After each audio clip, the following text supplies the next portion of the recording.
بسم اللہ الرحمن الرحیم۔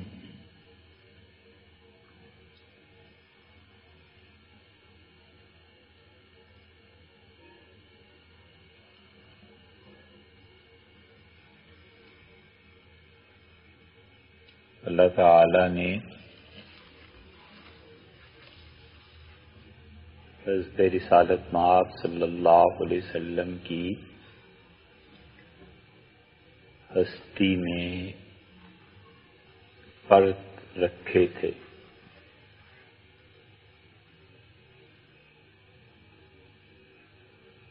اور پردار شخصیت میں حالت یہ ہوتی ہے کہ جتنے بھی اس کے پرد کھولتے جائیں، پلٹتے جائیں، نئی سے نئی تحقیقات سامنے آتی ہیں، اور ہر فرد خود اپنے وجود میں اتنے حقائق کو سموئے ہوئے ہے کہ جہاں نظر پڑتی ہے خوشگوار حیرت کا اضافہ ہوتا ہے۔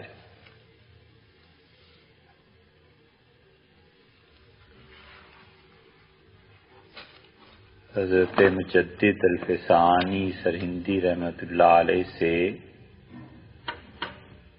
کسی نے دریافت کیا ہے، اور خود حضرت نے بھی اپنے مکتوبات شریف میں کئی جگہ اس حقیقت کا اظہار فرمایا ہے کہ تصوف کی انتہا حیرت ہے۔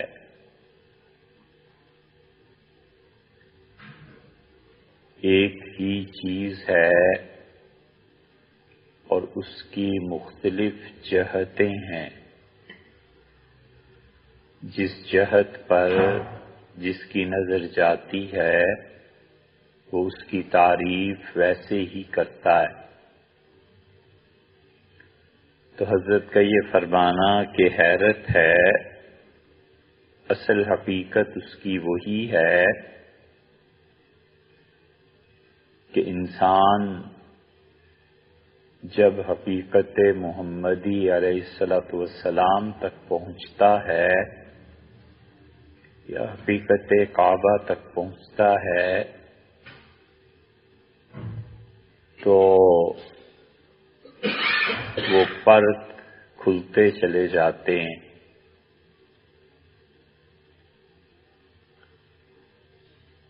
اور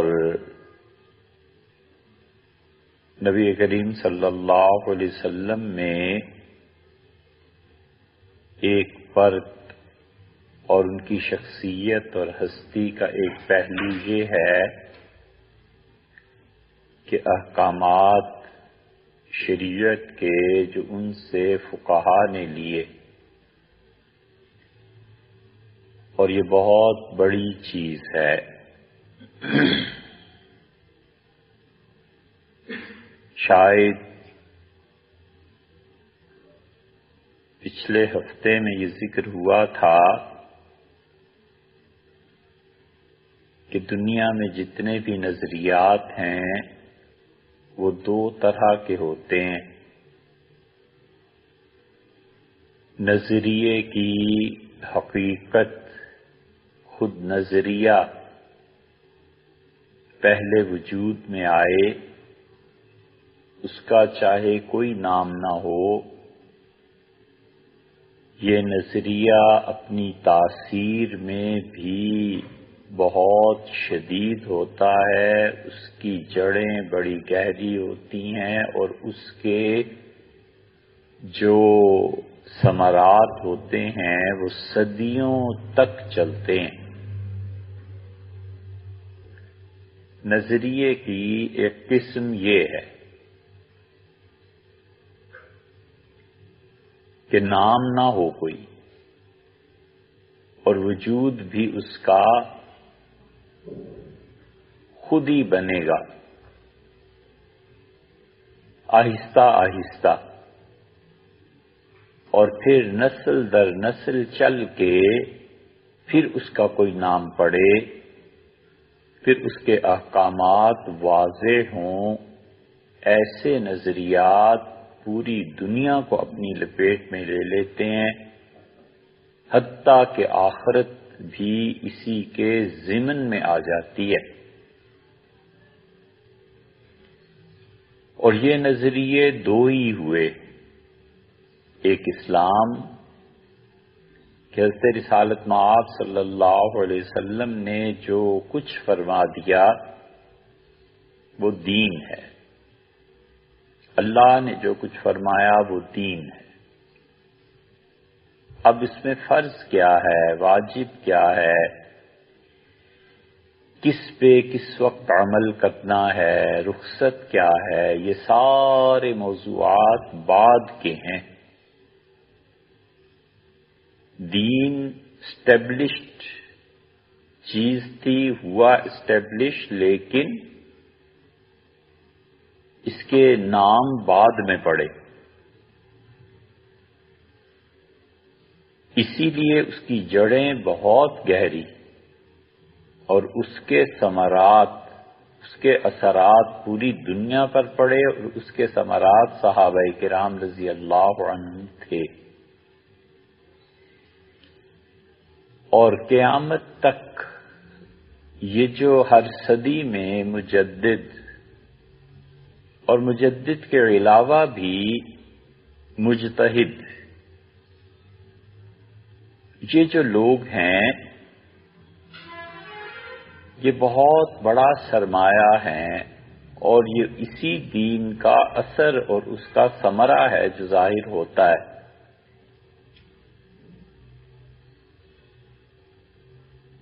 اور مجتہد در حقیقت مجدد سے بھی بڑی چیز ہے۔ مجدد کو کبھی قوت نافذہ مل جاتی ہے اور وہ خدا کے دین کو نافذ کر دیتا ہے، مگر مجتہد اس کو جتنا درک حاصل ہوتا ہے کتاب و سنت میں، اس کی گہرائی میں، اس کے ذوق کو سمجھنے میں، وہ تو علم کا سمندر ہے۔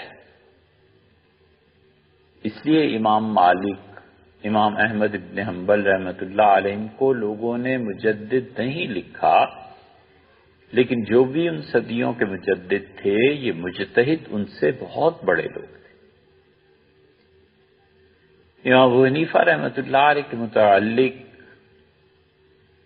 اب تک اگر ہم حنفی نہ بھی ہوتے تو بھی ہمارا خیال ہے کہ وہ مجدد بھی تھے اور مجتہد بھی تھے، دونوں چیزیں ان میں جمع ہو گئی تھیں، اور یہ ایسی چیز ہے جس پہ کوئی ماننے میں ذرہ برابر بھی کوئی کوئی ایسی چیز نہیں ہے کہ اس پہ ہم کہیں کہ یہ گمراہی ہے یا فسق، کچھ بھی نہیں۔ امام صاحب رحمۃ اللہ علیہ میں اجتہاد کی قوت تو خیر تھی ہی تھی، وہ تو پیدائشی طور پہ اجتہاد تھا، ان میں ان کا ذوق بن گیا تھا۔ اور مجدد بائی معنی کہ اس زمانے میں اس صدی کے جو حالات تھے، کوئی شخص ایسا ایک آدمی ان کے مقابلے کا نہیں ملتا جس نے سینکڑوں سال بعد کا سوچا ہو اور پھر اس نے عملاً اس کی تنفیذ کے لیے افراد نہ تیار کر دی ہوں۔ یہ اپنا خیال ہے، نہ مانا جائے کوئی حرج نہیں۔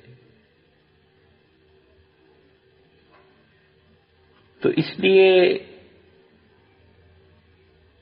حضرت رسالت مآب صلی اللہ علیہ وسلم پر جس کی نظر اس طرح سے پڑی ہے وہ مجتہد بہت بڑے لوگ ہیں۔ پھر نبی کریم صلی اللہ علیہ وسلم کا ایک ذوق ہے جو اوامر اور نواہی سے ہٹ کر ہے۔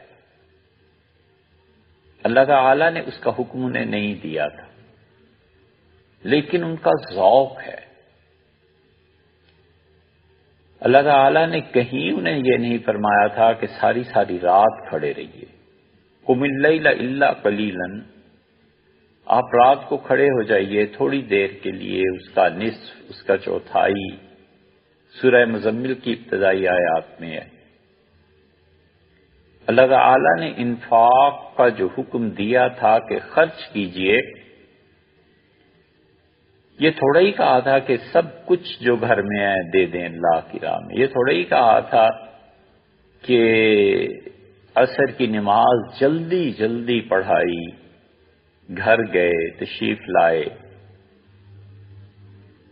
اور دریافت کیا گیا کہ جناب والا سے یہ بات دیکھی نہیں گئی پہلے، تو ارشاد فرمایا کہ مجھے نماز میں خیال آیا کہ تھوڑی سی چاندی گھر پہ پڑی ہے، تو میں نے جلدی نماز پڑھائی کہ اگر کہیں میرا انتقال ہو جائے اور یہ چاندی گھر میں پڑی رہے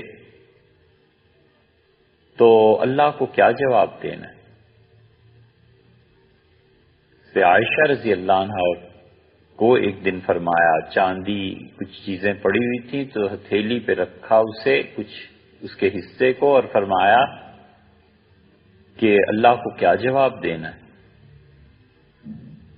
یہ اس حد تک خرچ کرنا،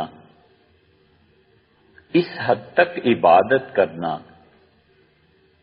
ایک ایک آیت پہ رات گزارنا، ان تعذبہم فانہم عبادک، اللہ اگر آپ عذاب دیں تو یہ آپ کے بندے ہیں، اور اللہ اگر آپ انہیں معاف فرما دیں تو آپ کے شایان شان ہے۔ پوری رات اس آیت پہ گزار دینا نماز میں کھڑے ہو کے، یہ اللہ کا حکم نہیں تھا۔ بہت سی چیزیں ایسی ملیں گی کہ طہارت، پاکیزگی کی چیزیں اللہ تعالی کے ان احکامات میں سے نہیں تھے جو فرض اور واجب ہوتے ہیں، یہ ذوق ہے رسول اللہ صلی اللہ علیہ وسلم کا۔ اگرچہ اس کی وسعت کسی گوشے میں جا کر یہ بات آتی ہے کہ وہ خود کوئی کام نہیں کرتے تھے اور اللہ کی طرف سے انہیں کہا جاتا تھا، لیکن پھر بھی یہ ذوق ہے ان کا۔ ایک ہے آگ، لفظ ہے سب سنتے ہیں، سماعی علم ہے کہ آگ بھڑک اٹھی، لکڑیوں پہ تیل ڈالا اور آگ دکھائی، حرارت پیدا ہوئی۔ گیس ہے، بجلی ہے، آگ کی بہت سی شکلیں ہیں، اور ایک ہے کوئی آدمی عملاً اس آگ سے گزرے، تو عملاً اس آگ سے گزرنا یہ وہ ایسی چیز ہے جو آدمی کو سماعت کے بغیر بھی خود تجربے سے گزرتا ہے تو پتہ چل جاتی ہے۔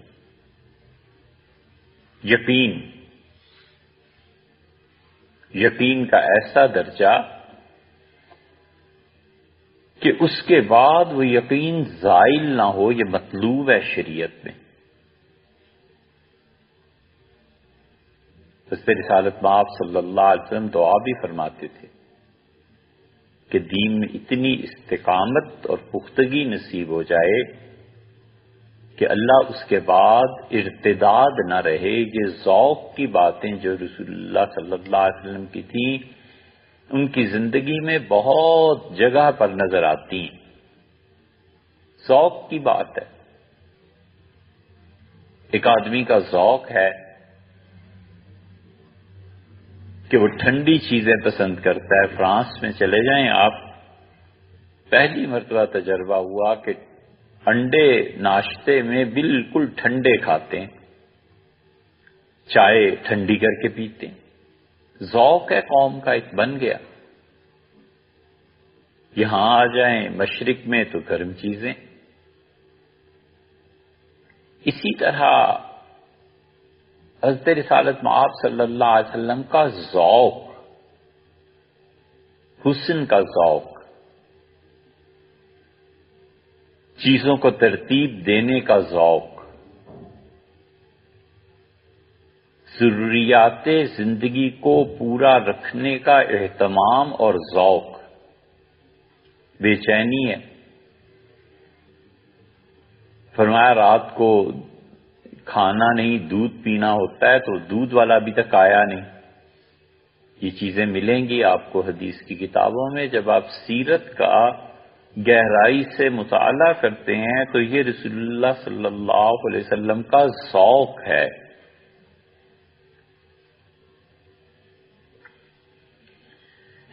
اور نبی کریم صلی اللہ علیہ وسلم کے ذوق کو جو لوگ جانتے تھے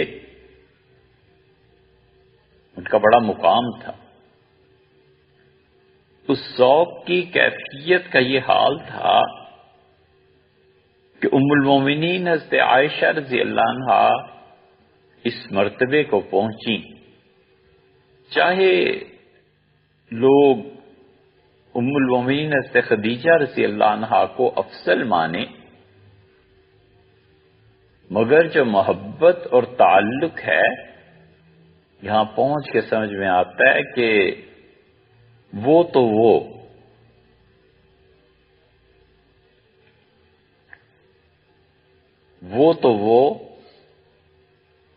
تمہیں مجھ سے محبت ہو جائے۔ ایک نظر تم ذرا میرا محبوب نظر تو دیکھو۔ حضور اکرم صلی اللہ علیہ وسلم کی محبوب نظر جو تھی نا وہ حضرت عائشہ رضی اللہ عنہا تھی، اور کوئی نہیں۔ اور اتنی محبت تھی کہ لوگ سمجھ گئے تھے کہ ذوق کیا ہے، محبت کہاں ہے۔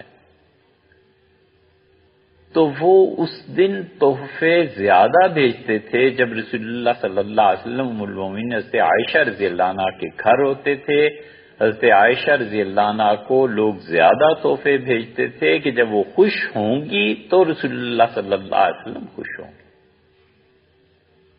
ام المومنین اس درجے کی خاتون تھیں کہ ان کی خوشی میں رسول اللہ صلی اللہ علیہ وسلم نے اپنی خوشی رکھ دی تھی۔ حتیٰ کہ صحیح بخاری میں آیا، امہات المومنین نے کہا کہ اللہ کے رسول آپ لوگوں سے کہیں کہ جب آپ ہمارے ہاں آتے ہیں تو لوگ کچھ نہیں بھیجتے، ان لوگوں کو چاہیے کہ خیال کریں، ہم بھی آپ کی بیوی ہیں۔ لمبا قصہ ہے، حافظ ابن حجر رحمۃ اللہ نے فتح الباری میں لکھا ہے۔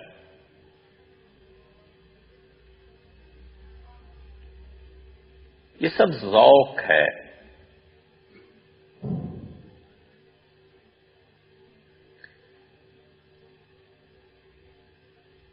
اور ذوق اور کیفیات کسی آدمی میں عقل کے ساتھ جمع ہو جائیں تو جس چیز کا بے اختیار صدور اس سے ہوتا ہے وہ اس سمندر کا ایک قطرہ ہے جو اس کے سینے میں پنہا ہوتا ہے۔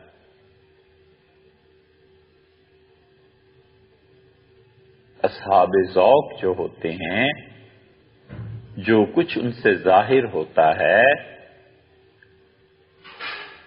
وہ اس مقام اور مرتبے پہ کبھی پہنچ جاتے ہیں کہ وہ اظہار اس سمندر کا ایک قطرہ ہے جو سمندر ان کے سینے میں پنہا ہوتا ہے۔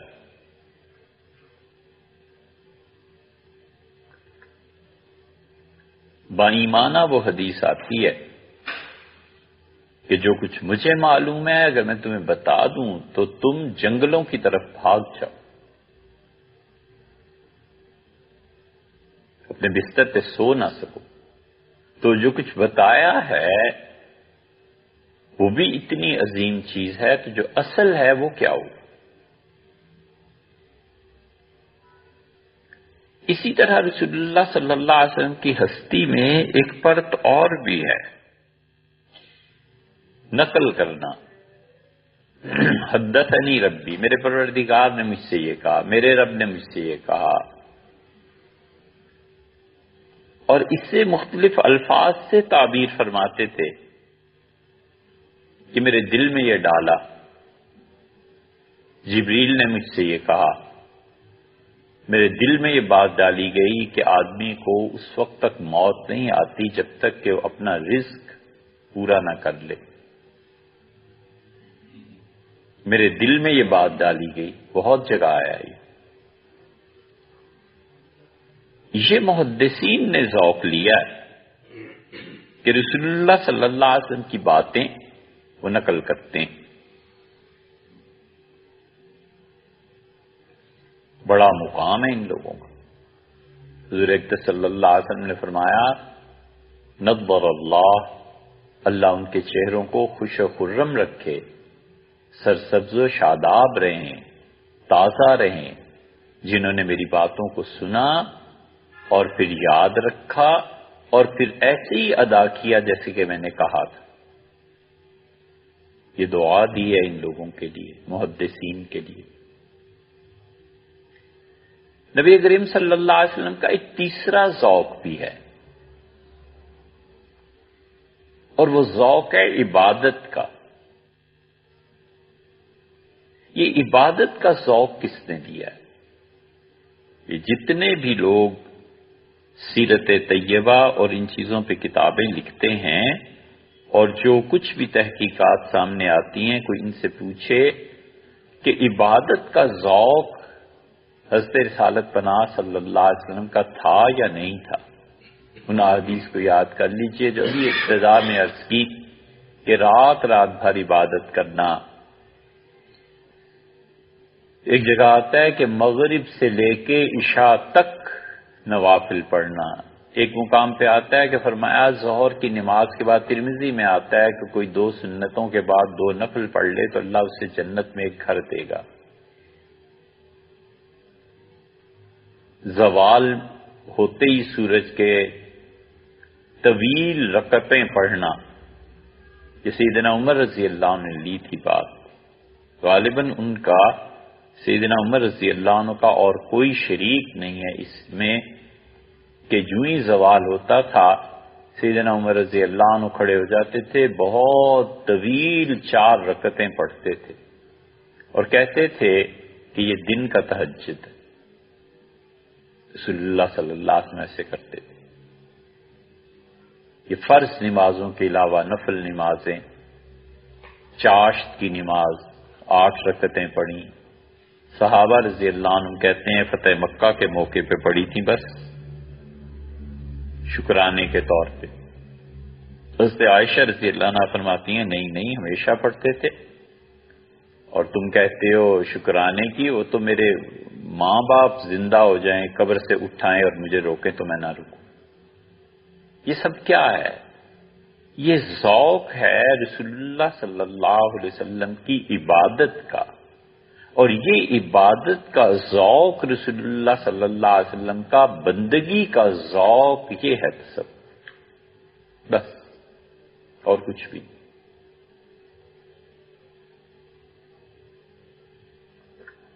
تصوف کا نام ہو یا نہ ہو،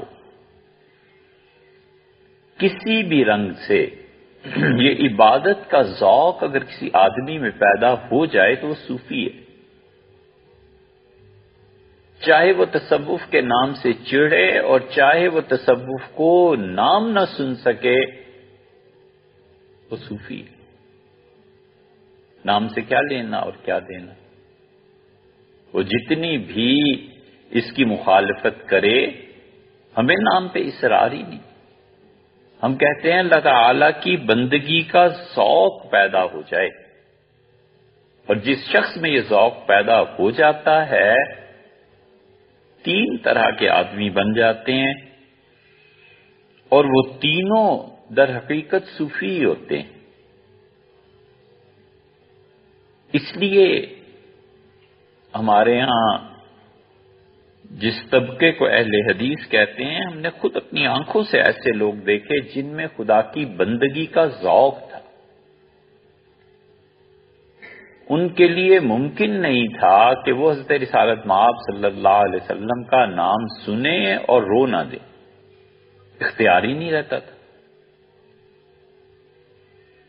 وہ صوفی تھے اور کیا تھے. اس لیے یہ جتنے لوگ ان ناموں میں مباحث کے انبار لگائے بیٹھے ہیں، ان سے کوئی اتنی سی بات پوچھے کہ رسول اللہ صلی اللہ علیہ وسلم کی عبادت کا ذوق امت میں کہاں آیا؟ قانون کا ذوق فقہا نے لے لیا، روایت و درایت کا ذوق محدثین نے لے لیا، عبادت کا ذوق کہاں آیا؟ تو سوائے صوفیہ کے اور کون ہے جو اس راز کو سمجھے اور اس ذوق کو مضبوطی سے اپنا لے؟ یہ تصوف ہے بس، اور کیا. اور اس کے برعکس جو باتیں، ان کی تردید بھی ضروری، وہ تصوف کو خراب کرنے والی باتیں ہیں، اس کی دشمنی کی باتیں. اللہ کی بندگی کا ذوق ایک تو یہ ہے کہ کسی انسان پہ یہ چیز طاری ہو جائے کہ جن چیزوں سے اللہ نے منع کیا ہے ان میں دخل نہیں دینا. ڈوز اینڈ ڈونٹس، اللہ نے منع فرمایا ہے اس پہ نہیں جانا، خدا نے منع کیا ہے اس بات کے قریب نہیں پھٹکنا. اس ذوق کی بھی پرتیں ہیں. اس ذوق کی ایک پرت یہ ہے کہ انسان ظاہر میں ایسا ہو جائے، احکامات کی پیروی کرے، لیکن صوفی جو ہے اس کا یہ ذوق اتنی ترقی کرتا ہے اور اتنا بلند ہوتا ہے کہ اس کے خیالات اور سوچ اور فکر اور تصورات یہ بھی ذوق نبوی میں ڈھل جاتے ہیں.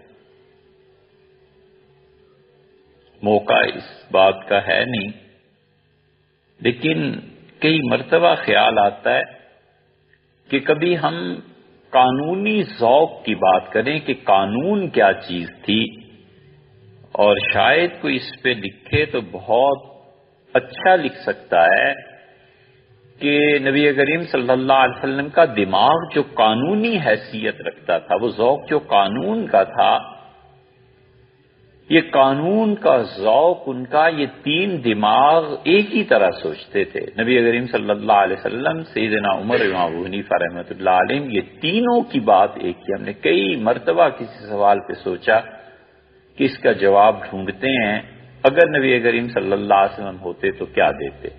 اچھا، سیدنا عمر رضی اللہ عنہ کیا دیتے؟ پھر امام ابو حنیفہ رحمۃ اللہ کیا دیتے؟ تینوں کا جواب ایک ہی نکلا. پڑھنے کے بعد اندازہ ہوا کہ دیکھو یہ قانونی طور پہ ایک ہی سوچ، ایک ہی چیز.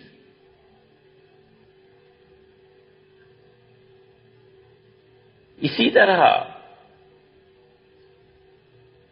ایک ذوق صوفی کا یہ بن جاتا ہے کہ اللہ نے جن چیزوں سے منع کیا ہے اس میں نہیں پڑنا، گناہ نہیں کرنا.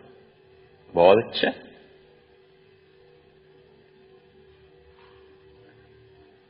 ترقی کر جاتا ہے. اس حد تک ترقی ہو جاتی ہے کہ مشکوک چیزوں سے بھی بچتا ہے. ورع ہے، تقوی ہے، ممکن ہے اس میں یہ چیز ہو، ممکن ہے اس میں یہ چیز ہو. یہ ذوق ہمارے اکابر میں حضرت تھانوی نور اللہ مرکزو ان کے حلقے میں آیا. جس چیز میں فساد کا اندیشہ ہے اس سے بچو. تھانوی رحمۃ اللہ ایک زمانے میں روشنائی استعمال کرنا چھوڑ دی تھی، نہیں کرتے تھے. کسی نے کہا کہ حضرت اس میں الکوہل پڑتا ہے، چھوڑ دیا. پھر تحقیق کی، پتہ چلا کہ نہیں، ایسے نہیں ہے. پھر شروع کی تھی. بہت چیزیں ملیں گی ان کے یہاں. یہ ذوق ہے کہ جو گناہ ہیں ان سے بچنا ہے، اور اس ذوق کا برا عنصر، اس کی برائی یہ سامنے آ جاتی ہے کہ اگر کسی کو خدا کی نافرمانی میں دیکھا تو اس سے ترک تعلق کر لیا، رشتہ داری توڑ دی. یہ باتیں ہوں گی کسی زمانے میں جب نبھتی ہوں گی لوگوں سے، لیکن یہ قطعاً نہیں کرنا چاہیے۔ نتیجہ اس کا یہ نکلتا ہے کہ لوگوں کے حقوق ضائع ہو جاتے ہیں۔ نتیجہ اس کا یہ نکلتا ہے کہ جو کرتا ہے ایسے کبھی کبھی اس کے اپنے دماغ میں بھی خشکی ہو جاتی اور ان چیزوں میں دخل دینے لگتا ہے جو اللہ نے اس کے ذمے رکھی ہی نہیں۔ محتسب، احتساب، اس کو پکڑو، اس کو مارو، اس کو ڈانٹو، نتیجہ اس کا پھر نکلتا ہے جب نسلوں میں سیکولرزم پھیل جاتا ہے۔ یہ سیکولرزم جو ہے یہ تاریخ میں دوسری چیز ہے ایسی جو پہلے وجود میں آئی ہے، بعد میں نام پڑا ہے، اسلام اور سیکولرزم۔ اسی لیے سیکولرزم کی جڑیں بہت گہری ہیں، اس کی تاثیر دیکھتے ہو کل عالم اللہ کا نافرمان ہو رہا ہے، اور اس کے اثرات دیکھتے ہیں آپ کہ اس وقت دنیا میں ایک چپے پہ خدا کا دین نافذ نہیں ہے۔ یہ اس سب سیکولرزم کے پھیلے ہوئے اثرات ہیں، اور مذہبی تشدد ہمیشہ اس کو جنم دیتا ہے۔ مذہب کا تشدد لاتا ہے۔ پادریوں نے جو تشدد کیا تھا اس کا عذاب پوری دنیا بھگت رہی ہے، مار دیتے تھے، جلا دیتے تھے۔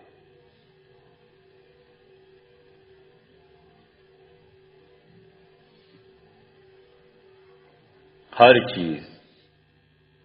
اور نبی کریم صلی اللہ علیہ وسلم نے کیا فرمایا تھا؟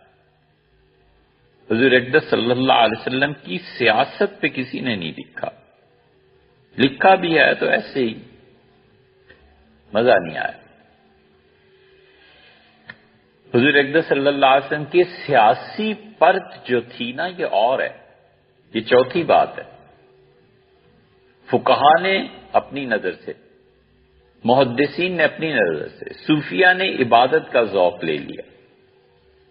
حضرت رسالت مآب صلی اللہ علیہ وسلم میں سیاست کا جو حصہ تھا اس پہ ابھی تک ایسی چیز نہیں نظر سے گزری جس کے متعلق اطمینان ہو کہ یہ ہے سیاست۔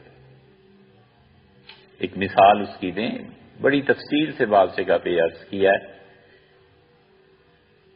فرمایا وفات سے پہلے انصار کو جمع کرو، انصار کے علاوہ کوئی نہ آئے۔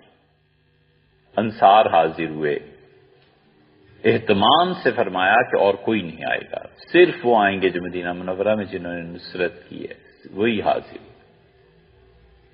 فرمایا انکم سترون بعدی، میرے بعد تم دیکھو گے اثرتن کہ چنا جا رہا ہے، منتخب کیے جا رہے ہیں لوگ عہدوں کے لیے، تو تم کیا کرو گے؟ ہر طرح کے لوگ ہوتے ہیں، صحابہ کرام رضی اللہ کے رسول تلوار سے سیدھا کر دیں گے، مقابلہ کریں گے۔ یہ ہمارا قومی ذوق بن گیا۔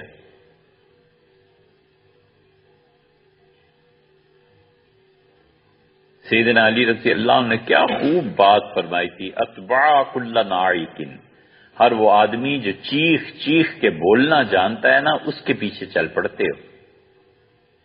یہ 39 ہجری میں فرمائی تھی، اور اب 1439 آ گیا، 1400 سال پہلے فرمائی تھی کہ تمہارا مرض حقیقت میں یہ ہے کہ کسی دانا آدمی کی سنتے نہیں ہو، عقل مند کی، کیونکہ وہ ٹھنڈے مزاج کا آدمی ہے، ٹھنڈی بات کرتا ہے، اس کے اثرات ہوتے ہیں۔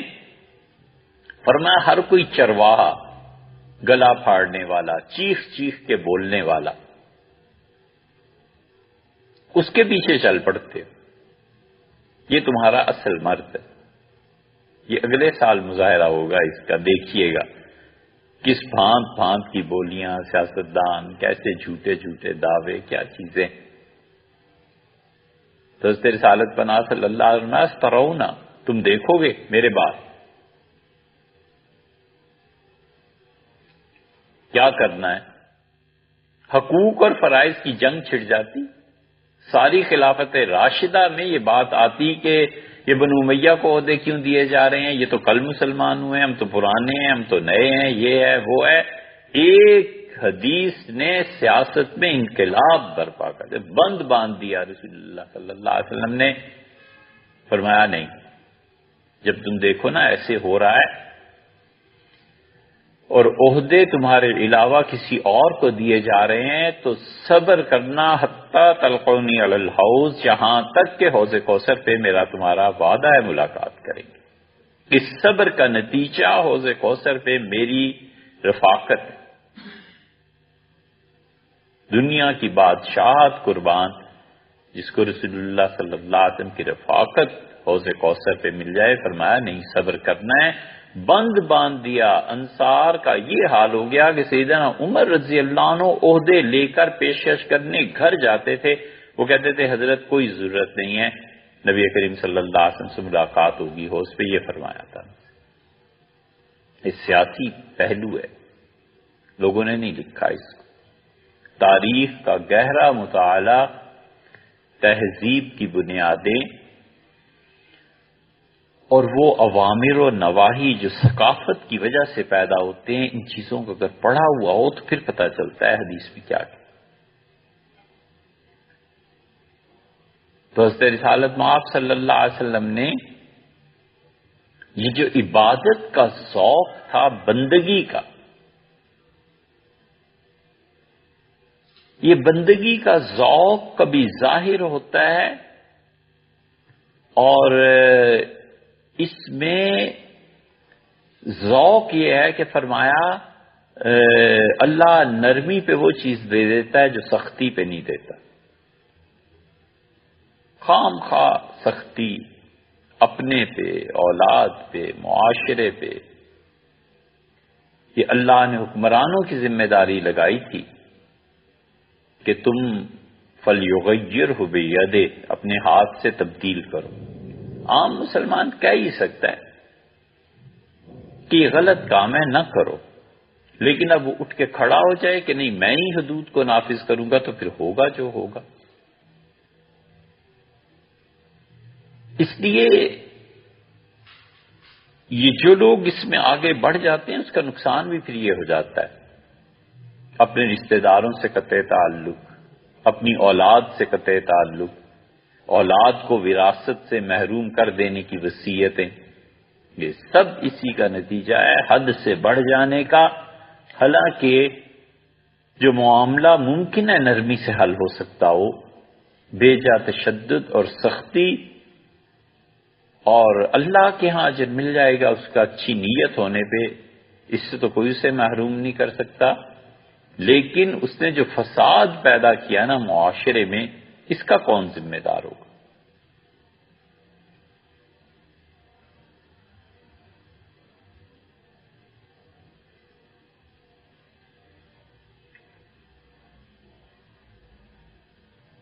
ایک صاحب نے اپنے حقیقی بھائی سے لڑائی کی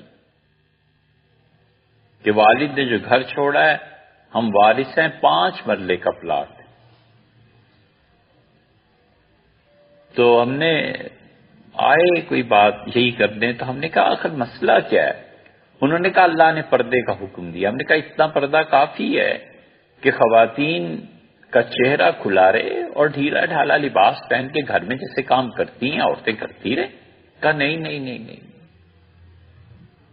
پردہ بھائی سے یہ وہ۔ ہم نے کہا وہ جس پردے کا آپ تصور فرماتے ہیں وہ تو 400 سال ہوئے، 500 سال ختم ہو گیا۔ ان کا نہیں، اچھا خاصا گھر توڑ کے درمیان میں دیوار بنا، اور دوسرا بھائی بالکل معاذ اللہ کفر تک پہنچ گیا۔ اس سے کہا یہ کیسی شریعت ہے کہ 2.5 مرلے کا گھر ہے، اچھا خاصا 5 مرلے کا تھا، اس کو نہیں، اور اس نے کہا اوپر نیچے رہ لیتے، نہ نہ نہ نہ، 2.5 مرلے تمہارے، 2.5 میرے۔ ایک من علم کے لیے 10 من عقل چاہیے نافذ کرنے کے لیے۔ لیکن یہ چیز اعتدال میں رہے کہ گناہوں سے بچنا ہے، اور گناہ سے بچنے کی شہرت بھی نہیں ہونے دینی۔ یہ بھی تو ایک چیز ہے نا کہ سب کو پتا چلے کہ ہم گناہوں سے کتنا بچتے ہیں، ہم خیانت سے کتنا بچتے ہیں۔ شامی رحمت اللہ علیہ نے لکھا ہے کہ گندم کا ایک دانہ اگر کوئی ہاتھ پہ رکھ کے مارکیٹ میں فرض کر لو گھومتا پھرے کہ کس کی گندم ہے یہ لے لو، راستے میں پڑی ہوئی تھی، تو اس کو تعزیر لگائی جائے، سزا دی جائے، یہ کون سا طریقہ ہے؟ مربت، لوگوں کا خیال کرنا، معاشرے میں دوسروں کو بھی جینے دینا، ایسی حرکتیں نہ کرنا جس کی وجہ سے لوگ تنگ ہو یا لوگوں میں کوئی ایسا عنصر پھیلے جس سے ان کی سوچ گناہ کی طرف جاتی ہو۔ یہ سب چیزیں ضروری۔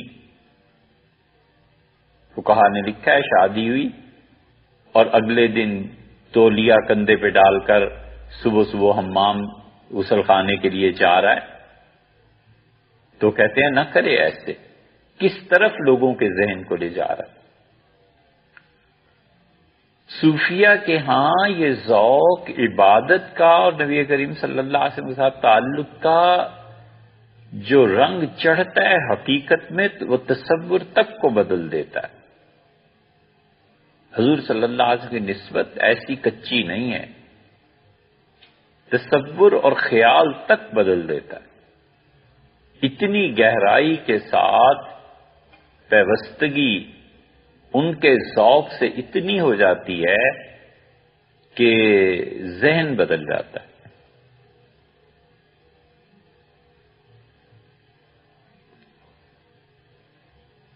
ایک دوسرا پہلو ہے اور وہ یہ ہے کہ خدا کی عبادت غالب آ جائے، گناہوں سے اجتناب ہو لیکن نمایاں رنگ جو چڑھتا ہے وہ خدا کی عبادت کا ہے۔ لمبے سجدے کرنا، دیر تک اللہ کے حضور میں کھڑے رہنا، زہد، اپنی ملکیت میں کوئی چیز نہ رکھنا،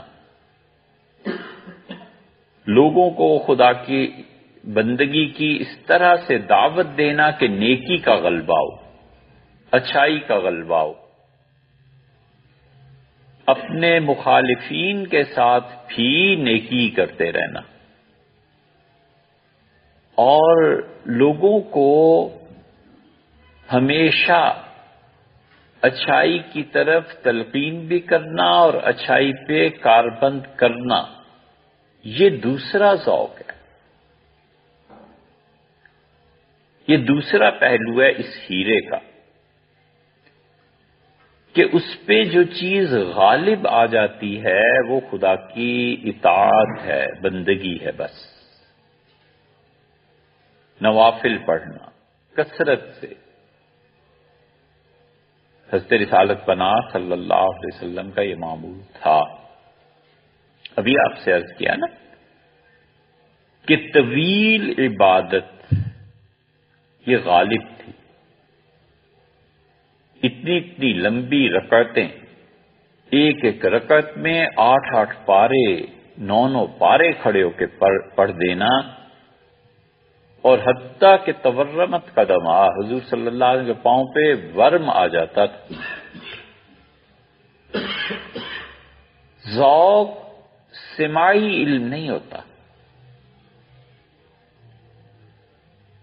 ایک ہے کہ رنگ کا نام کوئی لیتا ہے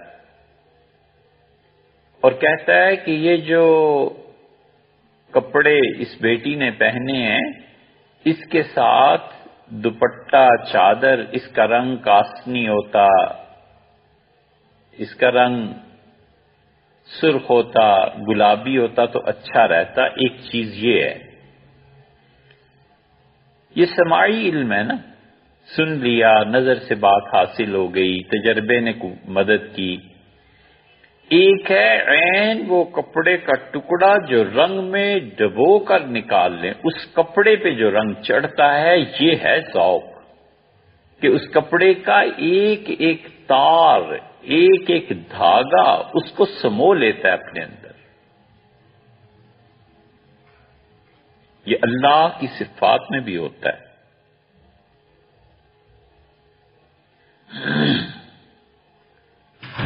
اللہ تعالی کی کوئی صفت کسی بندے پر جب غالب آتی ہے تو وہ آدمی اس صفت میں سمو دیا جاتا ہے۔ علم کی اللہ کی مثلا صفت ہے، کسی آدمی کا تعلق حقیقی علم سے ہو جائے، ایسی جگہ سے جڑ جائے جہاں پر علم تعلیم کے احتیاج کے بغیر ہو،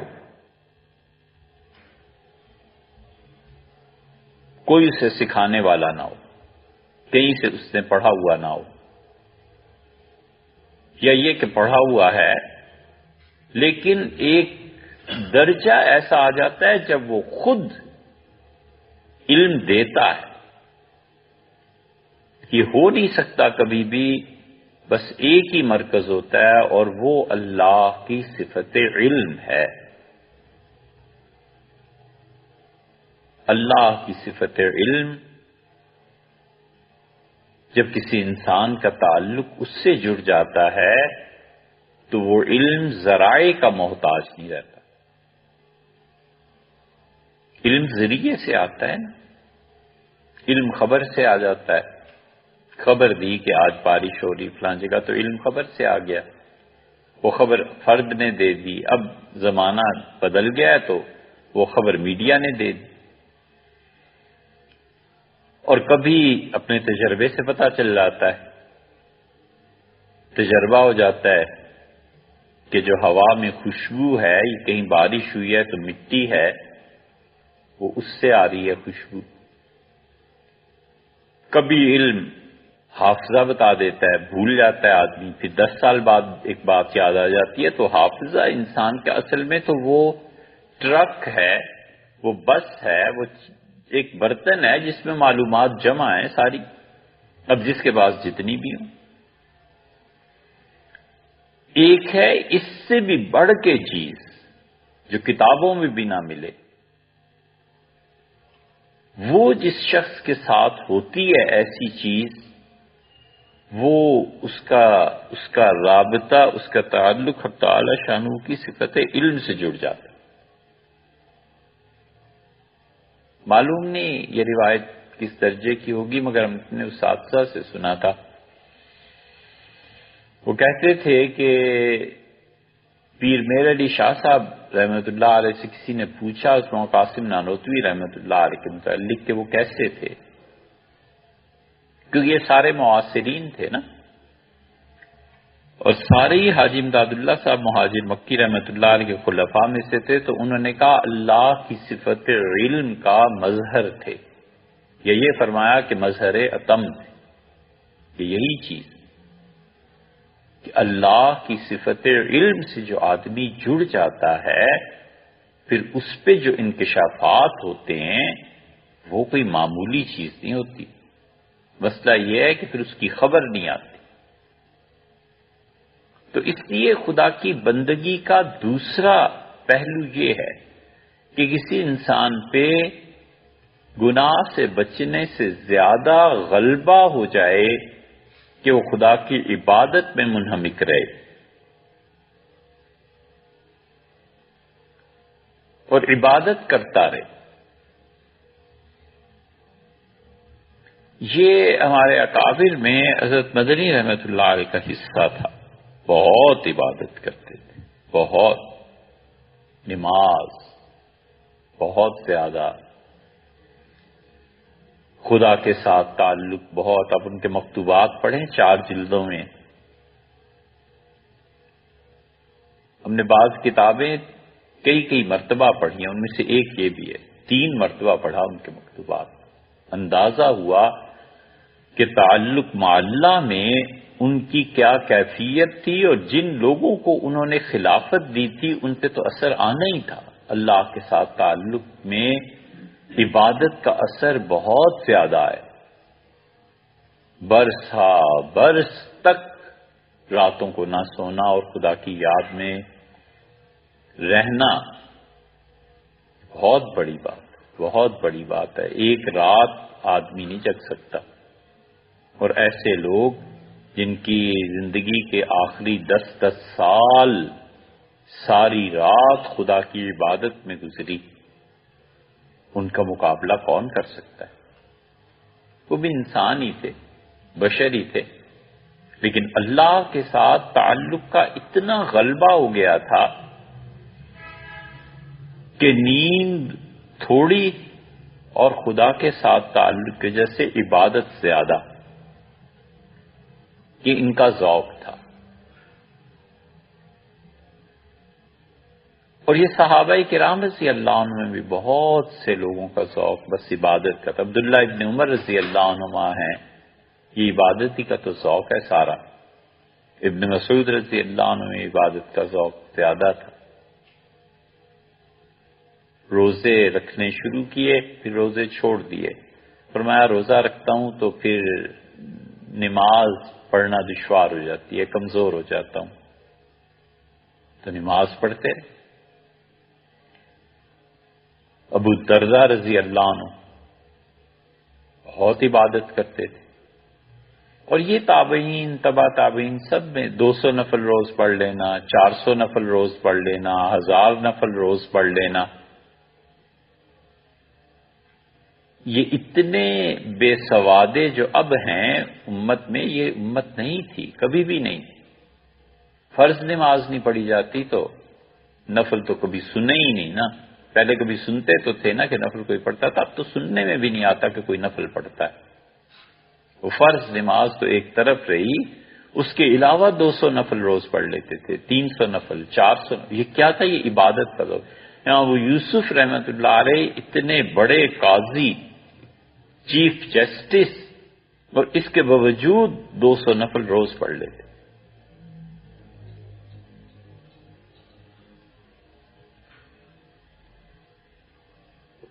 حقیقت محمدی جو ہے نا، یہ قیامت تک ختم نہیں ہوتی.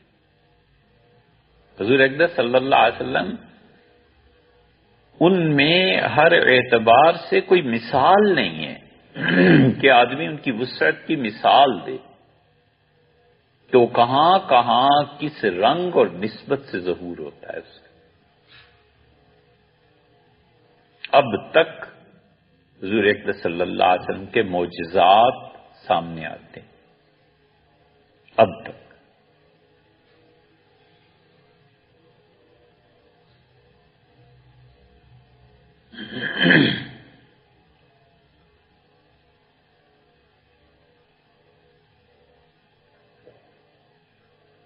تابعین، تبع تابعین. امام ابو یوسف رحمت اللہ علیہ جو تھے یہ تبع تابعین میں سے تھے.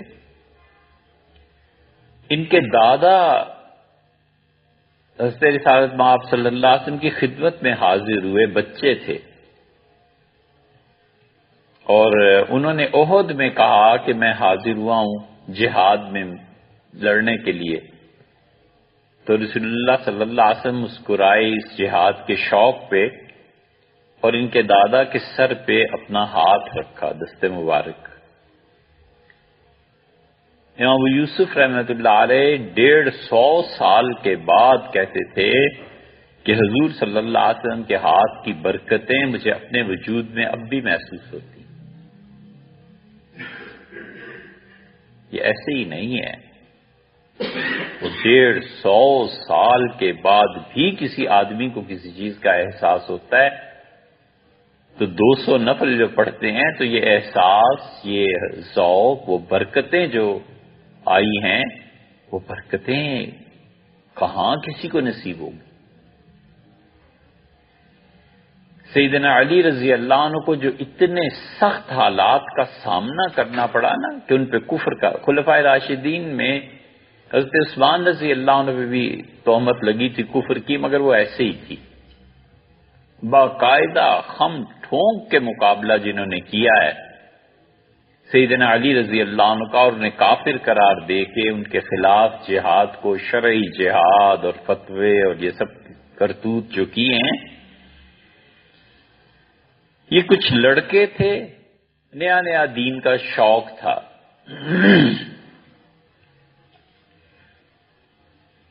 اس شوق کو کنٹرول کرنے والا کوئی نہیں تھا، راہ دکھانے والا کوئی نہیں تھا، اس سیلاب تھا، دریا نہیں تھا۔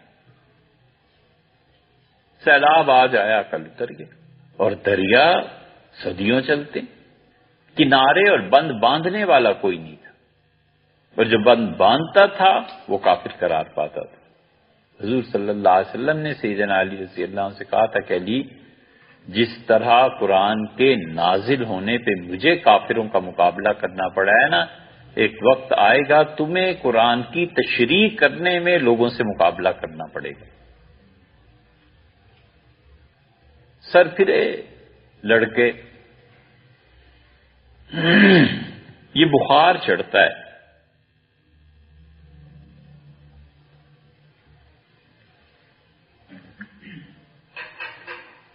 اس لیے خاموشی سے نا دیکھا کرو کہ امت پہ بخار اب کس چیز کا چڑھ رہا ہے۔ ہم نے کئی بخار دیکھے، آپ بھی دیکھیے۔ ہم اس وقت بھی کہتے تھے کہ یار یہ بخار ہے، اتر جائے گا تھوڑے دنوں میں، نہ پریشان ہو۔ صدام کا بخار ایک مرتبہ چڑھا تھا نا، صدام کے نام پہ بیٹوں کے بھی نام، بچوں کے بھی، پوتوں کے بھی، صدام امت کے ہیرو بن گئے، صدام کے علاوہ کوئی بات ہی نہیں۔ پھر ایک مرتبہ اسامہ بن لادن کا بھی بخار چڑھا۔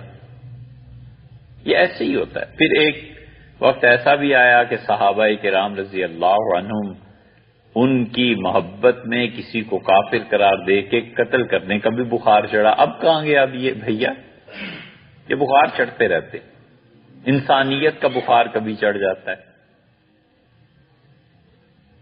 ہر زمانے میں ایک بت کھڑا ہوتا ہے، اور اس بت کو توڑنے کے لیے انبیاء علیہ السلام آتے تھے۔ اگر ختم نبوت نہ ہوتی تو ہمارے زمانے کا بت، یہ انسانیت کے نام پہ جو سرگرمیاں یہ ہیں، اگر ختم نبوت نہ ہوتی تو اب کوئی نبی آتا اس بت کے خلاف جہاد کرتا۔ یہ انسانیت کا نام بت ہے، پوری تہذیب بن گئی۔ انسانیت کے نام پہ اصل میں اباحیت ہے کہ گناہ جائز ہے، بس یہ بات ہے سیدھی سی۔ انسانوں کے نام پہ پیسے اکٹھے کرو اور ان تنظیموں کے کوئی نام رکھو، پھر اس پیسے میں سے اپنے بیٹے پہ بھی خرچ کر لو، وہ بھی انسان ہے، بیٹی پہ خرچ کر لو، وہ بھی انسان ہے، اپنی پرسنل پراپرٹی بنا لو، وہ بھی انسانیت ہے۔ اس انسانیت کے نام پر جو مرضی کرتے رہو، ہاں جبر نہ ہو۔ اس انسانیت کے نام پہ اگر شراب پینی ہے تو پی لو، انسانیت ہے نا دوسروں کا دل رکھنا۔ اس انسانیت کے نام پر خدا کی واضح نافرمانی، اور اللہ نے جن چیزوں سے منع فرمایا ہے اس ذات پاک کی پوری نافرمانی کر کے پیسہ اکٹھا کرو، پھر اس پیسے سے اسپتال بنا دو۔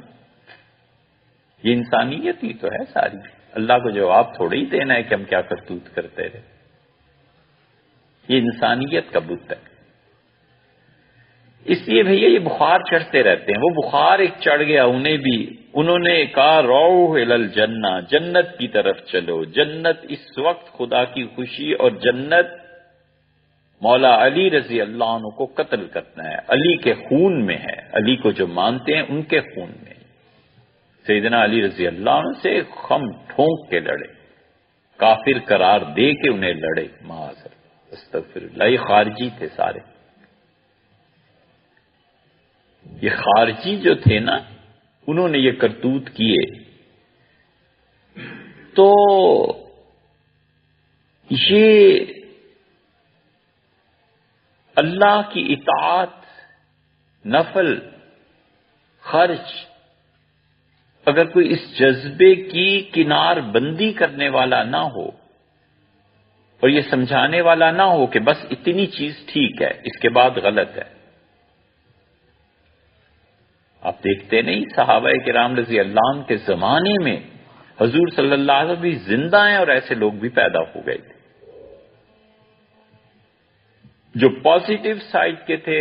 مثلا ایک نے کہا کہ میں شادی نہیں کروں گا تو منع فرما دیا، فرمایا نہیں ایسے نہیں ہوتا۔ ایک نے کہا کہ میں ہمیشہ روزے رکھوں گا. فرمایا نہیں، ایسے نہیں کرتے. روزہ رکھتے بھی ہیں، چھوڑ بھی دیتے ہیں. رمضان کے روزے فرض ہیں، بس ٹھیک ہے. اس کے علاوہ نفلی روزے تھوڑے سے رکھ لیا کرو. میں حج میں حضور صلی اللہ علیہ وسلم تشریف لے گئے، عورت کو دیکھا دھوپ پہ کھڑی ہے. فرمایا اس سے کیا ہو گیا ہے؟ لوگوں نے کہا اس نے کہا ہے کہ خدا کی خوشی کے لیے، خدا کو خوش کرنے کے لیے نظر مانی ہے کہ سائے میں نہیں بیٹھوں گا. آپ نے فرمایا چھوڑو اسے کہو جائے اور سائے میں بیٹھے. طواف ہو رہا ہے اور رسول اللہ صلی اللہ علیہ وسلم بنفس نفیس طواف میں موجود ہیں، اور ایک آدمی جیسے چوپائے چلتے ہیں دونوں ہاتھ اور دونوں گھٹنے زمین پہ ٹیک کے چل رہا ہے، اور اس کے ناک میں نتھ پڑی ہوئی ہے، اور ایک آدمی اسے کھینچ رہا. حضور صلی اللہ علیہ وسلم یہ کیا ہے؟ اس نے کہا اس نے خدا کو خوش کرنے کے لیے نظر مانی. فرمایا کاٹو اس رسی کو، کھڑے ہو جاؤ، سیدھی طرح چلو. حضور صلی اللہ علیہ وسلم کی بیویوں میں ام المومنین رضی اللہ عنہا نے ایک لمبی رسی باندھی مسجد میں 2 ستونوں کے در. فرمایا یہ کیا ہے؟ عرض کیا کہ آپ کی فلاں بیوی نے ایسے کیا ہے، وہ رات کو کھڑے ہو کے یہاں عبادت کرتی ہیں، جب تھک جاتی ہیں، عورت ہے نا، تھک جاتی ہیں تو رسی کو پکڑ لیتی ہیں. حضور صلی اللہ علیہ وسلم رسی کو کاٹ دو، انہیں کہو جس حد تک ہو سکتا ہے نماز پڑھا کریں، جب تھک جائیں تو لیٹ جائیں، سو جائیں. یہ پازیٹو سائڈ. اور نیگیٹو سائڈ اسی انتہا کی وہ جو سیدنا علی رضی اللہ عنہ کو دیکھنے کو ملی، اور رسول اللہ صلی اللہ علیہ وسلم کے زمانے میں ایسا آدمی آ گیا تھا، بہت بدتمیز، اجڑ، گنوار، جاہل، بدو. کہنے لگا اتنا مال آیا ہے، انصاف کرو. اور کفر کا جملہ بکا. اس سے کہا تیرے باپ کا مال ہے محمد، کیا کرتے ہو، تقسیم کیوں نہیں کرتے؟ اور حضور صلی اللہ علیہ وسلم کا گلا پکڑ لیا اس نے، اور اتنا دبایا کہ چہرہ مبارک سرخ ہو گیا، آنکھیں باہر آ گئی. صحابہ رضی اللہ عنہ کو حکم تھا کہ کوئی کچھ کرے، تم نے میرے اور اس کے درمیان نہیں آنا. آپ نے فرمایا صبر کرو، ٹھہرو. جب اس نے چھوڑ دیا تو آپ نے فرمایا کیا کمال کا جملہ ہے، کیا کمال کا جملہ. ایسا جملہ کوئی کہہ نہیں سکتا سوائے نبی، اور نبی بھی نہیں، خاتم الانبیاء علیہ السلام. فرمایا اگر میں بھی انصاف نہیں کروں گا تو کون کرے گا؟ اور عجیب بات یہ ہے کہ اللہ نے تمام انسانوں کو ہدایت دینے کے لیے میرا اعتبار کیا ہے، اور تم چند ٹکوں کی تقسیم میں میرا اعتبار نہیں کرتے. کیا کمال کی بات کی کہ اللہ نے انسانوں، پیسہ چیز کیا ہے ہدایت کے مقابلے میں، جنت کیوں. اس لیے رسول اللہ صلی اللہ علیہ وسلم کا جو بھی امتی ہے نا، اس کی حقیقت بندگی ہے اور اس کی منزل نجات ہے. بس اتنی سی بات. پھر نجات میں بھی 2 پہلو ہیں. ایک یہ ہے کہ اللہ معاف کر دے، بہت اچھی بات ہے. اور ایک یہ ہے کہ خود خدا چاہے کہ یہ میرا بندہ جنت میں جائے، خود اللہ چاہے کہ یہ میرا بندہ میرے پاس آ جائے. یہ ہے ہمت. یہاں پہنچ کے پتہ چلتا ہے کہ کیا ہو رہا ہے. خدا خود چاہے کہ میرا یہ بندہ جنت میں چلا جائے. خدا بندے سے خود پوچھے بتا تیری رضا کیا ہے. یہ جو لوگ ہوتے ہیں نا، حقیقت میں یہ ہیں قابل تقلید. ہر بات میں مزاج اور ذوق بلند ہونا، کپڑا اچھے سے اچھا، گاڑی بہتر سے بہتر، علم بہت زبردست، تعلیم، کتابیں، بادشاہوں جیسے ذوق، یہاں آ کے کیوں مر جاتا ہے؟ یہاں بھی ایسی پرسنالٹی ہونی چاہیے کہ یہ نہ کہے کہ مجھے معاف کر دیں، وہ خود کہیں کہ چلو اس کو لے جاؤ، یہ اس کے لیے. ایک تابعی تھے بہت عبادت گزار. کسی نے کہا آپ اتنی عبادت کیوں کرتے ہیں؟ کہنے لگے تاکہ صحابہ کرام رضی اللہ عنہ کو قیامت میں کہہ سکوں کہ مرد صرف آپ ہی نہیں تھے، آپ کے بعد بھی بہت سے لوگ پیدا ہوئے ہیں جو آپ کے درجے پہ پہنچے. یہ ہے نا ایک بات، ذوق. اس لیے کچھ ہوں گے جو اللہ کے ہاں سے بخشے جائیں گے، اور کچھ ہوں گے جن کو خدا خود چاہے گا کہ جاؤ جنت میں، یہ تمہارے لیے. یہ کوئی چھوٹی سی چیز نہیں ہے. حضور اقدس صلی اللہ علیہ وسلم نے ایک دن کہا صحابہ کرام رضی اللہ عنہ سے کہ اب مجھے دیکھ لو، اور تم میں سے کچھ ایسے بھی ہوں گے جنہیں جنت میں جا کر بھی میں پھر نہیں ملوں گا، میری زیارت نہیں ہوگی. جو ام المومنین ام سلمہ رضی اللہ عنہ جب یہ حدیث سنائی ہے تو لوگوں کے ہوش اڑ گئے مدینہ منورہ میں، اور یہ بات پہنچی امیر المومنین سیدنا عمر رضی اللہ عنہ تک تو وہ بھاگے اور آ کے کہا کہ ام سلمہ میں قسم دیتا ہوں خدا کی، میں ان میں سے تو نہیں ہوں جن کو جنت میں بھی زیارت نہیں ہوگی، جنت میں بھی حضور صلی اللہ علیہ وسلم سے ملاقات نہیں ہوگی. چپ ہو گئے. سیدنا عمر رضی اللہ عنہ اصرار کیا کہ نہیں، مجھے ضرور بتائیں. انہوں نے کہا میں قسم کھاتی ہوں بس صرف آپ کو بتاؤں گی، اور آپ کے بعد کوئی بھی آئے گا تو میں نہیں بولوں گی.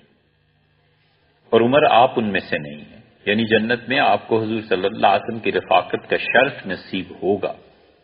اس لیے جو لوگ جنت کو، نجات کو، قیامت میں حضور اقدس صلی اللہ علیہ وسلم کی رفاقت کو، حوض کوثر پہ حاضری کو، جنت میں ان کے درجے میں آنا جانا اسے کوئی معمولی چھوٹی سی چیز سمجھتے ہیں، ان کو خبر ہی نہیں وہ دنیا کیا ہے.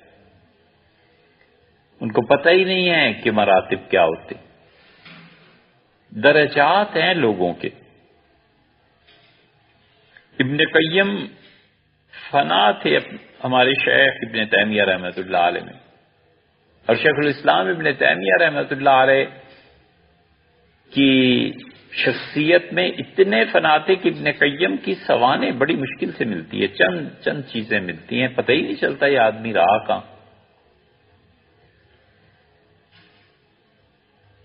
تو ابن قیم نے ایک جگہ لکھا ہے، مدارج السالکین پڑھیں نا ان کی، اور چیزیں پڑھیں تو پتہ چلتا ہے کہ عبادت اور بندگی کا ذوق ان میں کیسا تھا. ایک جگہ انہوں نے لکھا ہے کہ میں نے اپنے شیخ ابن تیمیہ رحمۃ اللہ کو خواب میں دیکھا تو مجھ سے فرمایا کہ ابن قیم تم اس درجے تک پہنچ گئے ہو جہاں جنت میں میں ہوں، آخرت میں، برزخ میں، اور تم ابھی اور جیو گے اور تم ابھی اور عبادت کرو گے، پھر جو تمہارا درجہ ہے وہ مجھ سے بڑھ جائے گا. بہت چیزیں ہوتی ہیں، کبھی کبھی ایک نیکی دوسری کی ساری زندگی کی نیکیوں پہ بھاری ہو جاتی ہے. اللہ ہی جانتا ہے کس کے کیا مدارج ہیں، لیکن خدا کی بندگی میں ایک درجہ یہ بھی آتا ہے کہ خدا خود چاہتا ہے کہ یہ میرا بندہ جنت میں چلا جائے. حضرت صہیب رضی اللہ عنہ کے متعلق رسول اللہ صلی اللہ علیہ وسلم فرمایا تھا نا، خدا کا خوف اس نام کی کوئی چیز نہ ہوتی تو بھی یہ آدمی ایسا ہے کبھی گناہ میں نہ پڑتا، کبھی خدا کی نافرمانی نہ کرتا. ایسے ہی تو حضرت عمر رضی اللہ عنہ نے کہا کہ میرا جنازہ صہیب پڑھائیں گے. 3 دن تک اگر تم کسی پہ متفق ہو جاؤ تو ٹھیک ہے، نہیں ہوگے تو میرا جنازہ یہ پڑھائے گا. اور انہوں نے پڑھایا امیر المومنین رضی اللہ عنہ کا جنازہ. اور گناہ سے بچنا اور یہ دوسرا ذوق، ان دونوں سے بھی بلند تر ایک اور چیز،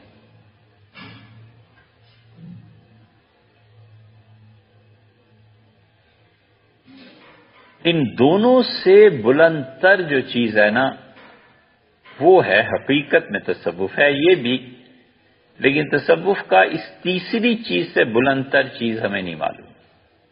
اور ہمارے شیخ اس ذوق کہتے ہیں، وہ رائے پور کا ذوق.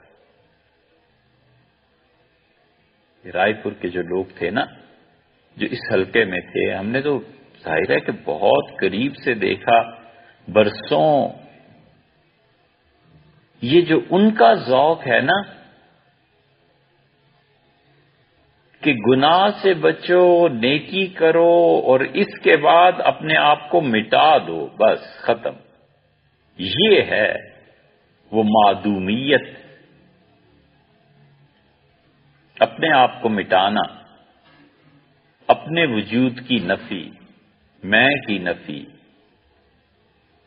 یہ اصل چیز، یہ تھا وہاں ذوق. اس لیے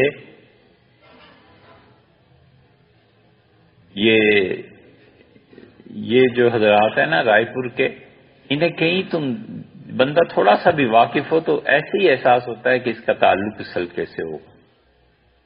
اتنے مٹے ہوئے، علم، عمل، خدا کا قرب، معرفت. ایک ہے اللہ کے احکامات، ان کی نافرمانی نہ کرنا، یہ پہلے ہیں. وہ دوسرے جو ہیں اللہ کی مرضی، خواہش، اللہ کی خوشی، اس کو تلاش کرنا. اور تیسرے ہر حال میں اللہ کے ساتھ نباہ کر لینا. ہے یہ بڑا جملہ، اللہ کو نباہ لینا. جو شخص زندگی میں خدا کو نباہ لیتا ہے نا، اس سے بڑا کوئی درجہ نہیں ہے. یہ وہ ہیں جو رسول اللہ صلی اللہ علیہ وسلم کے ساتھ قیامت میں رہیں گے. اللہ بھی تو ہمیں نباہ لیتا ہے یار، یا نہیں؟ روز اس کی نافرمانی ہے، روز اس کے کیا کیا تصور سے لے کے عمل تک سب خدا کی نافرمانی ہے. وہ بھی تو گزارا کر ہی دیتا ہے. بندہ گزارا کر لے. صبر، تسلیم، رضا، ہر حال میں اندر سے یہ خواہش ہونا کہ بس جو ہے ٹھیک ہے، اور اپنے آپ کو معدوم جاننا.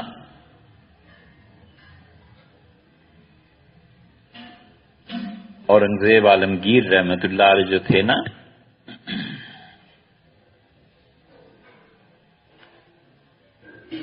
یہ اپنے درجے میں بہت بڑا آدمی تھا. نقشبندی سلسلے کے جو لوگ تھے ان میں بڑا مقام تھا، بڑا پکا صوفی تھا. اور اورنگزیب عالمگیر رحمت اللہ علیہ مراقبات، اللہ کا ذکر، خدا کی یاد، جتنا اس انسان پہ یہ ذوق غالب تھا کسی پہ نہیں ہوا. اسی لیے بہادر شاہ ظفر جو تھے انہوں نے بیعت شروع کر دی تھی. یہ بیعت ان کے خاندان میں تھی، بابر میں بھی تھی. جہانگیر نے لکھا تو اس کے جہانگیری میں کہ میری پھوپھی مجھے بہت ملامت کرتی تھیں اور کہتی تھیں کہ تم لوگ جو فرغانہ سے آئے تھے تو پیر خانہ تھا، سب لوگ بیعت کیا کرتے تھے، یہ تم نے ہندوستان میں بادشاہت لے لی اور بیعت چھوڑ دی. تو جہانگیر تو خیر بادشاہ ہی تھا، لکھا ہے اس نے کہ میں نے پھر ایک شخص کو بیعت کیا. لیکن یہ تصوف کا جو ان میں رجحان تھا یہ پوری طرح اورنگزیب میں آیا رحمت اللہ علیہ. اورنگزیب جب شہزادے تھے تو چشتیہ نظامیہ سلسلے کے ایک بزرگ تھے شیخ برہان، ان کی خدمت میں حاضر ہوتے رہتے تھے. پہلی مرتبہ جب آئے شہزادہ سجا سنورا تو شیخ نے پوچھا یہ کون ہے؟ تو ان کا اورنگزیب شاہ جہان کے بیٹے. تو نے برملا فرمایا، ان کا ہمارے یہاں نہ آیا کرو.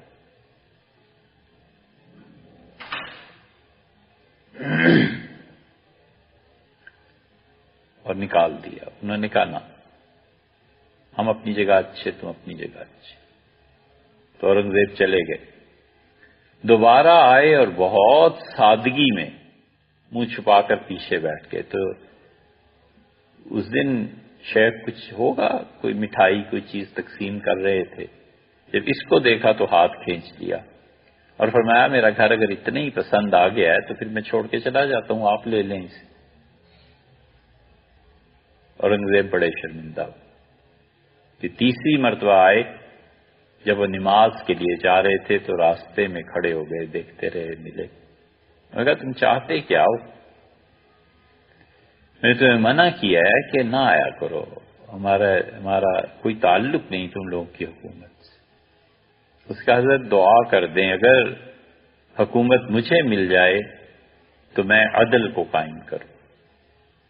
انہوں نے کہا یہ ٹھیک ہے، اگر تم عدل کو، انصاف کو قائم کرو تو میں اللہ سے ضرور دعا مانگوں۔ اس درجے کے یہ لوگ بھی تھے جن کے یہاں اورنگزیب جاتے تھے، اور ان کے زمانے میں ایک بزرگ تھے سید سعد اللہ۔ سید سعد اللہ نے ایک ہندو کو خط لکھا اور اس میں فارسی کا یہ شعر لکھا کہ جس کا کوئی نام نہیں ہے، کوئی ایک نام نہیں جس کا، اس کی تعریف، یعنی شاید اللہ تعالی کی حمد میں شعر لکھا۔ اس شعر پہ علماء نے اعتراض کیا۔ اعتراض یہ تھا کہ اس طرح تو رام اور رحمان ایک ہی ہو گئے، رام اور رحیم ایک ہی ہو گئے۔ سید سعد اللہ رحمت اللہ نے جو اس کا جواب دیا نا، وہ ہے کمال کی بات۔ انہوں نے لکھا کہ یہ ساری وحدت الوجود اس میں جمع ہو گئی۔ انہوں نے لکھا کہ حضرت حق سبحانہ و تعالی واجب الوجود ہیں، اور اس کے بعد جتنے بھی ممکن الوجود ہیں سب کو معدوم الوجود جانتا۔ بس ایک فقرہ لکھا، اور یہ ایک فقرہ جو تھا وہ ایسے ہی ہے اس وحدت الوجود میں جیسے کہتے ہیں نا کہ آئنسٹائن نے ایک فقرہ لکھا۔ یہ بڑے لوگ جو ہوتے ہیں ان کے یہاں یہی ہوتا تھا۔ جامی نے 8 جملے لکھے ہیں۔ رحمان جامی رحمت اللہ علیہ بڑے آدمی تھے،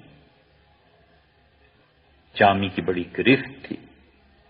حضرت رسالت مآب صلی اللہ علیہ وسلم کی شان میں جنہوں نے نعتیں جامی نے لکھی ہیں، ان کے بعد کون ہے جس نے ایسی لکھی؟ جامی نے 8 جملے ایک جگہ لکھے ہیں اور یہ دعویٰ کیا، اور بالکل سچ کہا۔ انہوں نے کہا ساری مثنوی معروم کی یہ ہے بس۔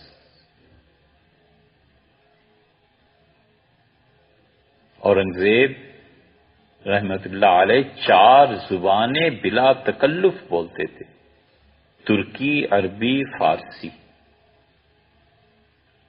اور یہ جو ہندی، چاروں زبانیں جو آتا تھا اس کے ساتھ اسی کی زبان میں گفتگو کرتے تھے۔ ترک حیران تھے کہ اس آدمی نے اور اتنے قابل اور اتنا علم۔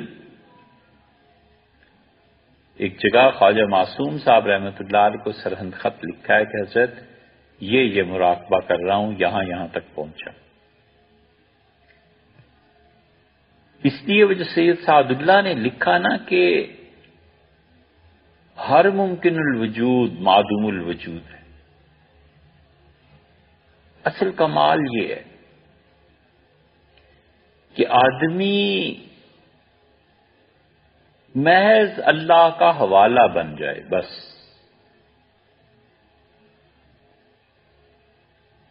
اللہ کا حوالہ بن جاتا ہے نا کہ اس کی اپنی ہستی فنا ہو جاتی ہے۔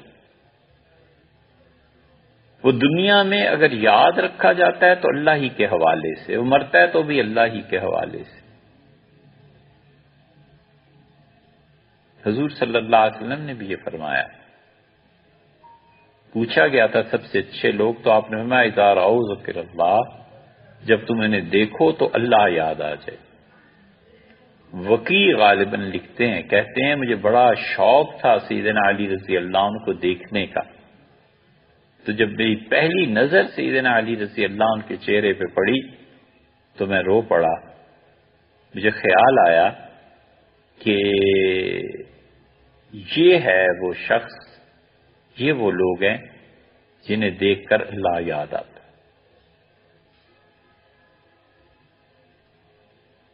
اتنا اپنے آپ کو اللہ کے رنگ میں ڈھال لینا کہ اجنبی بھی کہے کہ اسے دیکھ کے خدا یاد آتا ہے. بہت لوگ ایسے، انہیں دیکھ کر یہ احساس پیدا ہوتا ہے کہ اللہ کے حقیقی بندے یہ ہیں. کوئی خواہش نہیں، کوئی چیز نہیں، اپنی معدومیت کہ میں کچھ نہیں، دل کا گواہی دینا کہ میں کچھ نہیں، اللہ ہی ہے، اس کے علاوہ کوئی نہیں. یہ وجود کی نفی، یہ ہے تصوف. اس سے بلند تر کوئی چیز ہوگی، جانتے ہوں گے لوگ، ہمیں نہیں معلوم، کہ خدا کی خوشی، گناہ سے اجتناب، اور اس کے بعد اپنے وجود کو تجدید دیں. کوئی حوالہ نہ رہے کہ یہ شخص تھا یا نہیں تھا، کہ تمنا ہی دل سے نکل جائے. یہ حضرت عبداللہ ابن مسعود رضی اللہ عنہ کا ذوق تھا. کسی نے ابن مسعود رضی اللہ عنہ سے پوچھا کہ کوئی تمنا، انہوں نے کہا یہ کہ میرے بعد کوئی مجھے یاد نہ کرے. ان کا بالکل میں ایسے مٹ جاؤں کہ کوئی یاد ہی نہ کرے. اپنی والدہ کا نام لیا کہ اس کا کوئی بیٹا ایسا تھا دنیا میں، کچھ نہیں. یہ جب آدمی پہ حالت آتی ہے تو خدا خود چاہتا ہے کہ یہ میرا بندہ جنت میں جائے. جب آدمی ایسی کیفیت کا ہوتا ہے تو اللہ خوش ہوتا ہے اپنے اس بندے کو دیکھ کر. اتنا خواہش کا مٹ جانا. یہ رائے پور کا جو ہم نے عرض کیا نا، تو شاہ عبد القادر صاحب رائے پوری رحمۃ اللہ علیہ حضرت فرماتے تھے ہمارے کہ عید کی نماز کے بعد تشریف لائے اپنے شیخ کی قبر پہ، فاتحہ جیسے ہوتا ہے تو ایصال ثواب کے بعد مجھے فرمایا کہ علی میاں یہ مفتیوں سے پوچھ لینا، اگر کوئی گنجائش نکلتی ہو تو مجھے بھی حضرت ہی کی قبر میں دفن کر دے. اپنے شیخ کے ساتھ محبت اور خود اپنی فنائیت کا اتنا احساس کہ فرمایا ادھر ہی دفن کر دیں. لائل پور فیصل آباد مومنی سلیمان صاحب سے کہا نا، ان سے فرمایا کہ یہیں کہیں مجھے دفن کر دینا، بچے قرآن پڑھتے ہیں سنتا رہوں گا، پھر مجھے کہاں کہاں لے جاتے پھریں گے. یہ وہ ذوق. مولانا یوسف صاحب پوری دنیا میں تبلیغی جماعت کے امیر تھے. وصیت فرمائی کا جس میرا اگر کسی جگہ انتقال ہو جائے نا تو ٹرین میں دوسرے اسٹیشن پہ بھی نہیں لے کے جانا، وہیں دفن کرتے ہیں. یہ ساری باتیں انسان کو حقیقت میں نصیب ہو جائیں اور اپنا وجود اور ان سے منسلک چیزیں مٹاتا رہے، وہ خواہش ہی نہ رہے کہ لوگ جانیں، لوگ یہ لوگ کچھ بھی نہیں. تو ایسا شخص پھر اللہ کی مراد بن جاتا ہے. اللہ کی مراد بہت بڑی چیز ہے.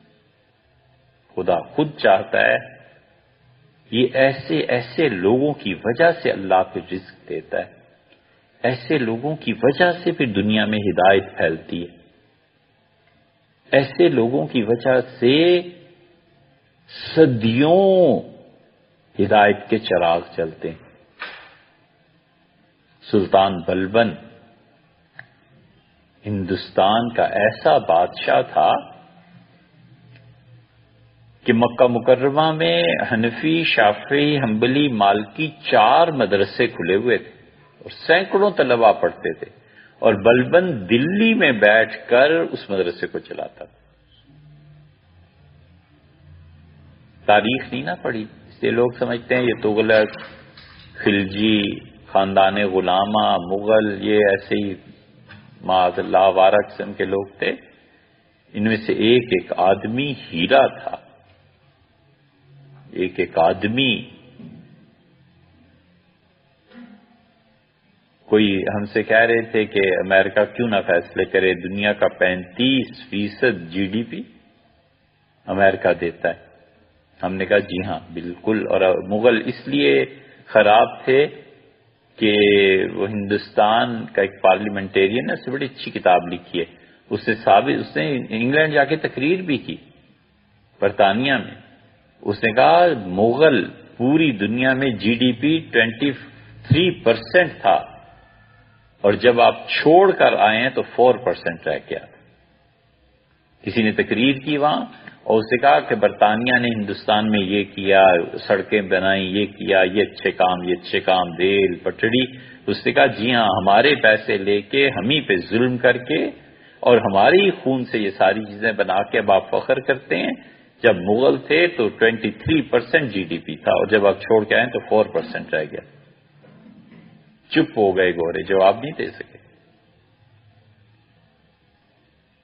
بلبن اتنا بڑا آدمی تھا کہ 4 مدرسے حرم مکہ مکرمہ میں، حرم شریف میں ہندوستان سے بیٹھ کے چلاتے تھے.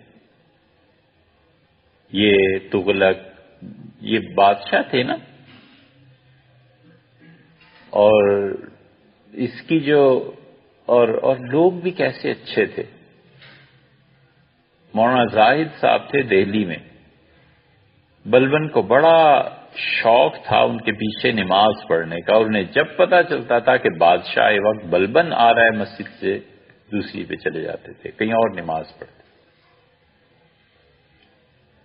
ایک دن بلبن آیا، بادشاہ چپکے سے، اور جب اقامت ہو رہی تھی تو کھڑا ہو گیا.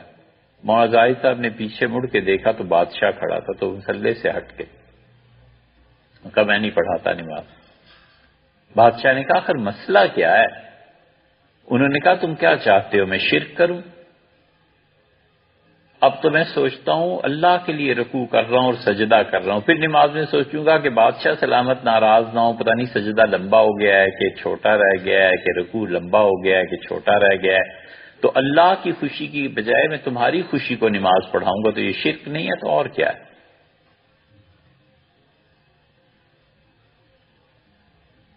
یہ تقویٰ تھا، یہ ورع، یہ اللہ کے ساتھ تعلق.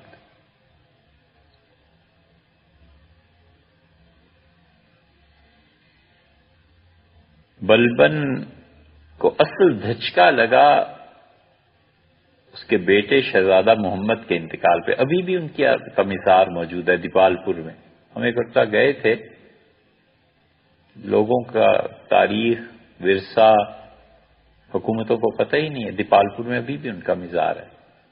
اس نے اپنا جانشین محمد کو بنایا اور اس نے کہا میرے بیٹے ہندوستان پورا ہماری ذمہ داری ہے. یہ جتنی تعلیم ہو رہی ہے، جتنا کچھ لوگ پڑھا رہے ہیں، یہ سب ہماری وجہ سے اس طرح سے ہے کہ ہمیں حفاظت کرنی ہے سرحدوں کی. اور یہ جو چنگیز اور اس کی اولاد کا طوفان اٹھا ہے، تاتاریوں سے بچانا ہے. تاتاری آ نہیں سکے. تاتاری مڑ کے ایران چلے گئے، عراق چلے گئے، شام کی تباہی ہوئی، مصر کی. تاتاری ادھر چلے گئے، ہندوستان میں نہیں داخل ہونے دیا نہ. اور شام، عراق، مصر، جہاں جہاں تاتاری گئے، علماء ہجرت کر کے بر صغیر آ گئے، انڈیا آ گئے. انہوں نے کہا وہاں امن نہیں رہا، اور یہاں پھر ان علماء کو گورنمنٹ نے بڑی قدر کی. یہ تو پوری تاریخ کا ایک حصہ ہے. تغلق بادشاہ اور یہ لوگ گزر رہے تھے، دیپال پور سے واپسی پہ جودن پڑتا تھا پاک پتن. پورا لشکر ٹھہر گیا کہ کسی طرح حضرت فرید الدین مسعود گنج شکر رحمت اللہ سے ملاقات ہو جائے. شیخ نے سختی سے منع فرمایا، ان کا نام ہم بادشاہوں سے نہیں ملتے. کمال کی بات کہی. کہا ہمارے حضرت فرماتے تھے خواجہ معین الدین چشتی رحمۃ اللہ علیہ کہ جس آدمی کا نام بادشاہ کے دفتر اس کی کاپی پہ لکھا جاتا ہے کہ ہر مہینے یا ہر سال اتنے پیسے دینے ہیں، اس کا نام اللہ کے ہاں سے کٹ جاتا ہے. ہم نہیں ملتے. زیادہ اصرار، لشکر ہی آ کر بیٹھ کے کیا کریں. تو انہوں نے کہا اچھا اس طرح کرو، یہ صحیح تاریخ میں آیا ہے. چشتیوں کی بہت سی ایسی جھوٹی چیزیں بھی مشہور ہیں لیکن صحیح بات ہے. اچھا اس طرح کرو، میرے کرتے میں بازو کا حصہ جو ہے کاٹ کے لٹکا دو، اور کو اس پہ ہاتھ رکھ لیں کپڑے پہ، یہی سمجھ لیں کہ مسافہ ہوگی. بلبن پھر بھی نہیں رکا، باقی لوگ بھی نہیں رکے. ان کا نہیں حضرت. تو حضرت نے فرمایا مجھے بٹھاؤ اور میرے گرد جو خلفاء تھے فرمایا ہلکا باندھ دو. مریدوں سے کہا کسی کو آنے نہ دینا، بس یہ غنیمت ہے کہ دیکھیں اور گزر جائیں، بس میں کچھ نہیں اس سے زیادہ کر سکتا. وہ ہوا.